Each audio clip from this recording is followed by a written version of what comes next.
Anti-Israel groups in many countries around the world take a week at the end of February, or in March, and organize what is called the Israel Apartheid Week.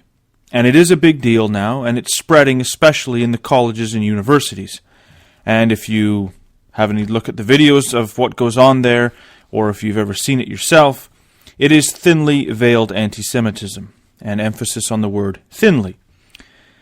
But apartheid is defined as a political system where people are clearly divided based on race, gender, class, or other such factors. Now, as this is the Bible in the news, we must say that it was God in His divine wisdom who instructed His people, the Jews, to be separate from the nations around them. Regardless, applying this label to Israel today is a ridiculous suggestion.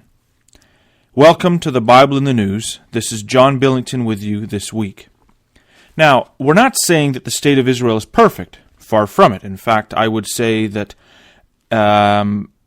really there are big issues with what goes on in Israel today, although probably I would say that more for the way that they treat some of their own citizens, especially in the West Bank.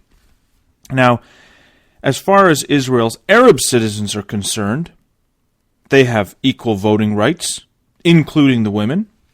A number hold seats in parliament, even though they support Hezbollah, although people are very upset about that. How do you have people in the Israeli parliament that are supporting Hezbollah, only in a place like Israel? And Arabic, like Hebrew, is even an official language.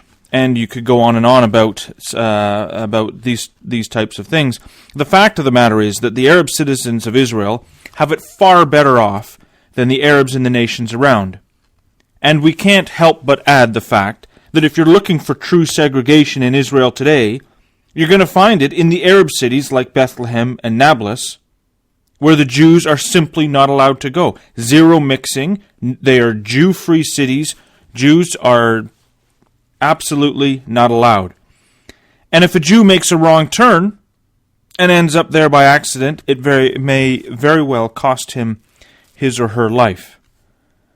So, people don't like to talk about that. They like to talk about things that they think they can make an argument about. And not very many people, if we're honest, and we'll talk about this a little more, are actually looking for truth in the land of Israel. So what they do is to show this great apartheid, the anti-Israel mob runs to Judea and Samaria, which is commonly known as the West Bank. And they say, "Oh, look at the great wall Israel's building. Look at all these checkpoints. Look at the soldiers and the security. It's simply like living in a prison." But this was not always the way it was. And prior to the Second Intifada, things were much different. There was no wall. There was much less security. And Jews and Arabs mixed.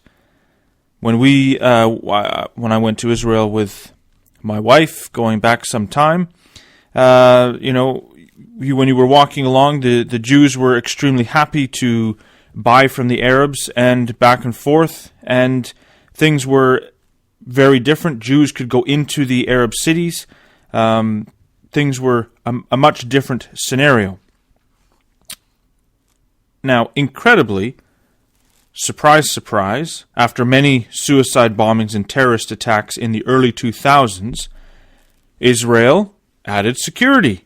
If any other country in the world was dealing with sniper fire and had people crossing into their borders to become suicide bombers, they too would add security checkpoints and walls. It's outrageous to suggest otherwise.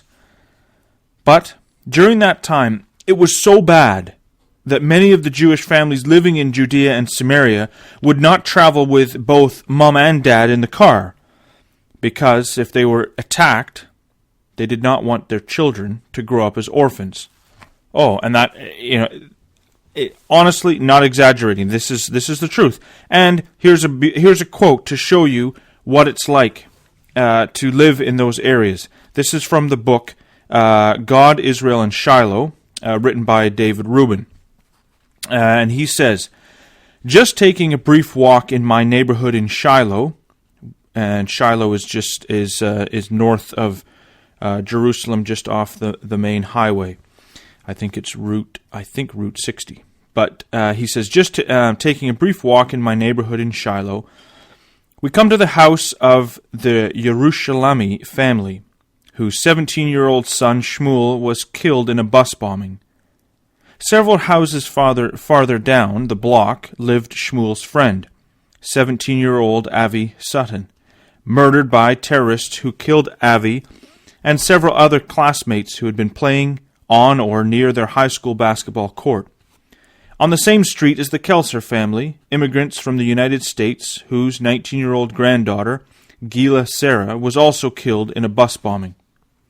Just around the corner is the Shoham family, whose 5-month-old baby, Yehudi, was killed by a rock thrown at his head as he and his parents were driving back from a visit to his grandparents' house. He was resting comfortably in his infant seat when the car was ambushed and the poor baby's fragile skull was smashed. The doctors tried valiantly to revive him, but he died of his wounds after a several-day vigil in the hospital intensive care unit. Walk down the hill from the murdered baby's home, and you come to the Apter family, whose son Noam was in the kitchen in his yeshiva, which is a religious seminary, which combines military service with religious studies. And he and 3 other fellow students were preparing for the Sabbath meal for all the other boys who were sitting in the adjacent dining hall. Suddenly, 2 terrorists from the Islamic Jihad terror organization burst into the kitchen, shooting and wounding Noam and the others. Before Noam fell dead on the floor, he reached out and locked the door to the dining hall and threw away the key, thereby saving the lives of close to 100 boys in the dining hall. These are only a few examples of the many children of Shiloh who have been killed or wounded by the fanatical Islamic terrorism that we are all facing. I find those words sad and shocking, and living in Canada I just feel so far removed.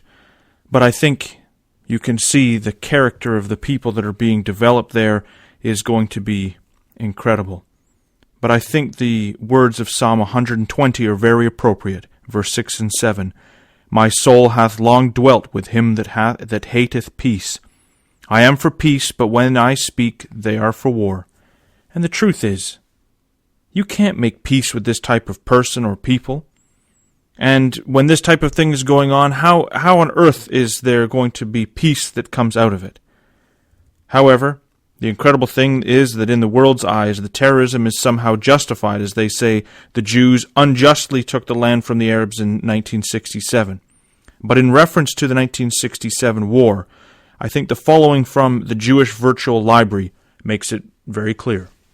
Prime Minister Levi Eshkol sent a message to King Hussein saying Israel would not attack Jordan unless he initiated hostilities. When the Jordanian radar picked up a cluster of planes flying from Egypt to Israel, the Egyptians convinced Hussein the planes were theirs. He then ordered the shelling of West Jerusalem. It turned out the planes were Israel's, and were returning from destroying the Egyptian Air Force on the ground.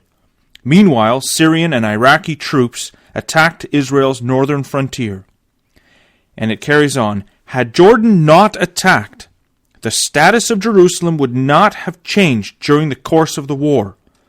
Once the city came under fire, however, Israel needed to defend it, and in doing so took the opportunity to unify the city, ending Jordan's 19-year occupation of the eastern part. And they didn't just get Jerusalem when the Jordanians attacked. They ended up getting, that's when they got the whole of the West Bank. Now, you can be as upset at Israel for defeating the Jordanians who attacked them as you could be at David for defeating Goliath. But the world is not just upset, they are seemingly furious and determined to reverse this history. And the level to which Israel's haters will go should not be underestimated. This week, an extreme left-wing organization named Breaking the Silence is in the news. The organization's purpose is to interview Israeli soldiers and ultimately dig up any dirt they can on Israel for the purpose of undermining and discrediting the state. Organizations like this are in abundance, but what put Breaking the Silence into the news that of its $1.8 million budget, 78%, now of that $1.8 million, I think it is, but that's from 2012 to 2015, from what I can tell. But still, that's a big budget for doing what it does. But 78% of its budget came from European governments, including Switzerland, Denmark, the Netherlands, Sweden, France, and the EU. Now, it seemed crazy that the EU would fund an organization like this, but I went and did a little more digging, and what I found was interesting, but maybe not surprising, and that was in 2014, the largest donor was an organization I'd never heard of, Misereor. If I said that right, it's spelled Misereor. But I went and looked that up, and it was the German Catholic Bishops' Organization for Development Cooperation. And I got that right off of this Breaking the Silence website. They had a financial statement on there, which I was able to download and go through. And, I mean, we could discuss more that's on there, but, I mean, that was one of the biggest donors that I could see in 2014. And it's the German Catholic bishops. Anyway, now, what made this even more scandalous is that they have been infiltrated by a whistleblower, and it was coming out in the news. Now, I have to be honest, I'm talking about this week, but Bible in the News is a little bit late this week, so it was actually last week. But they've been infiltrated by a whistleblower, and it's come out that they're doing more than just trying to sway some opinions, and they are now being investigated for espionage against the State of Israel. And this is funded by none other than the European governments and the German Catholic Bishops' Organization. There is no doubt that Europe is against Israel and is led by the Vatican. And the Vatican is the one who took 45 years to recognize the State of Israel, and I was one of the last in the world to do so. Surprising they ever did, I suppose. But they recognized, quote-unquote, Palestine before it's even a state. This is to be expected when we look at the words of 2 Thessalonians chapter 2, which clearly speak of the Roman Catholic system. If we don't have time to go into all of 2 Thessalonians 2, it'll be in the Bible magazines, on the Bible magazine website, www.biblemagazine.com. Go look in the back issues, and there's lots of information. I don't have an actual issue here, sorry about that, but if you go look it up, it'll be there. 2 Thessalonians 2 clearly speaks of the Roman Catholic system, which has grown from a corruption of the true gospel message, and the seeds of this corruption go all the way back to the time of Paul himself, as he says in verse 7, "For the mystery of iniquity doth already work." All of this happened, Paul says, because they received not the love of the truth, verse 10. And when we look at how this system handles the Bible, they've done everything from burning them to distorting the message. We should not be surprised by how it treats and views God's people and distorts the truth about them. Again, we could say much, much more about this. But unfortunately, it's not just the Vatican, although I believe she leads the charge. The majority of the world is now against Israel. And all you have to do is go to the UN and look at the votes that they take against Israel, which is about all they seem to be able to do.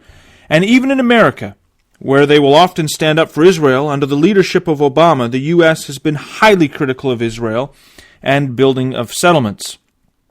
But, which to me is another outrageous thing.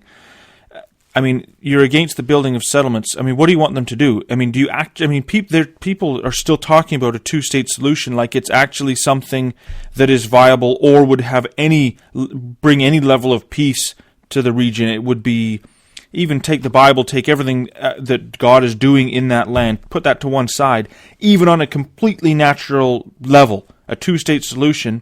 Go have a look at the Gaza Strip and see how well it works. But people, they don't care. But if you look at the map and say, okay, let's give them the West Bank, it's impossible because they would never be, Israel could not defend itself with that type of a split up map. But as I say, few care, and about as many cared about Israel when they struck the Iranian nuclear deal. However, back here in Canada, it's not far from pro-Israel like it was, less than a year ago. There's been a change of government, and the Liberal Party was voted in. And under the previous Conservative government with Stephen Harper as Prime Minister, it was considered one of the most pro-Israeli governments in modern times.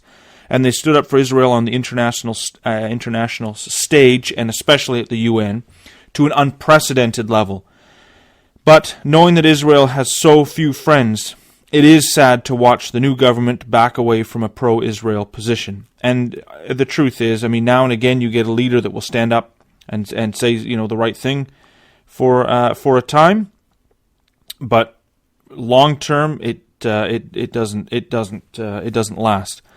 Now, it must be said, if you've been watching the news for the last couple of days, and especially on Monday, if you saw the news coming out of the APEC conference with all the U.S. presidential hopefuls speaking, it seemed like they were trying to just simply one-up one another on how pro-Israel they were.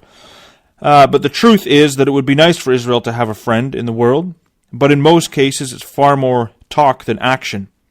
And especially when the help you do get is just them trying to make you give up your land, as it happened. It was the same under George W. Bush and long before. So when we look at the prophecies, though, in the end, it is clear, unfortunately, that no one is able to stop the northern invasion of Ezekiel 38. Well, no one that would be considered a human ally of Israel. About all they are able to do in Ezekiel 38 is question why the northern invader has come down. And the Jews have a history of few human allies, and in the end it will not be a human power that delivers them. When the northern invasion comes on Israel, it is no doubt that they will feel very lonely. But the help that will come will be more than any country could offer. And the words of the prophets are quite clear, and in particular the following words from Joel 3, I'm going verse 1, 2, and then verse 16 and 17. For behold, in those days and at that time, when I shall bring again the captivity of Judah and Jerusalem, gorgeous, I love it, because that's today, the captivity, these people are back. He says, I will also gather all nations, and will bring them down into the valley of Jehoshaphat, and will plead with them there for my people and for my heritage Israel. If we have any doubt how God feels about Israel, yes, they may have lots to learn, but if you want to know how he feels, there you go. They're his people and his heritage, whom the nations, it says, have scattered, whom they have scattered among the nations, and they have parted my land. You want to fight over the land? There's whose land you're fighting over. The Lord shall, and this is jumping to verse 16, the Lord also shall roar out of Zion and utter his voice from Jerusalem, and the heavens and the earth shall shake. But the Lord will be the hope of his people, and the strength of the children of Israel. So shall ye know that I am the Lord your God, dwelling in Israel, my holy mountain. And then shall Jerusalem be holy, and there shall be no strangers that pass through her any more. There's nothing like a little surprise for the world, and especially for the Vatican and those participating in the Israel Apartheid Week. What could be better? As Psalm 2 says, he that sitteth in the heavens shall laugh. The Lord shall have them in derision. It's disheartening when you see Israel being left alone in the world to some level. Whether the next U.S. president will sort of graciously help them for a time, we will see. They should, but so should every other nation in the world, and the time will come where they do. The prophecies are clear. They will take hold of the skirt of him that is a Jew and say, hey, can I come with you? We've heard God's with you. Things are going to change. But right now it is not easy to watch, and it's not going to get any easier. The world is going to continue to turn on Israel, and the anti-Israel sentiment will continue to grow. Especially we would expect it in Europe and in Russia. It is when we go into Daniel chapter 8, Daniel chapter 11, the character of the King of the North is definitely viciously anti-Semitic. And it's talking about in these chapters, 8 and 11, of the Roman power. And as you go back through history, it has always had that anti-Semitic element to it. But we've long run out of time for today, so we'll leave it at that, and may the day come soon when the Lord will roar forth for his people, and the dead in Christ shall rise first. Thanks for joining us, and join us again, I could say next week, but it may be later this week, as we're a little bit behind, and we apologize about that, but thanks for joining us. Take care, and come back.